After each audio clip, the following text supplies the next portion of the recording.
ఈ అగ్రీమెంట్‌లో ఎలా ఉండాలంటే కొన్ని విషయాలు చెప్తాను.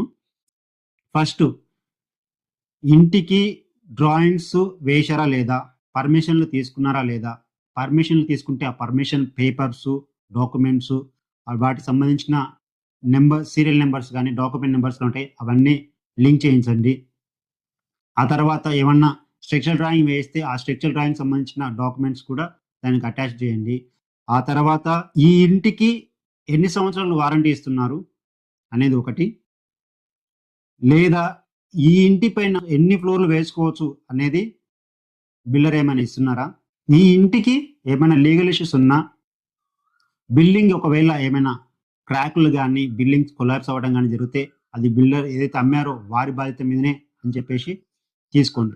తర్వాత ఆ ఇంటి పైన ఎన్ని ఫ్లోర్‌లు వేసుకోవచ్చు అనే దాని గురించి కూడా మీరు ఈ అగ్రీమెంట్‌లోనే రాయించుకోండి. ఇవి ఖచ్చితంగా మీరు పాటించి ఇల్లు కొనుక్కోండి.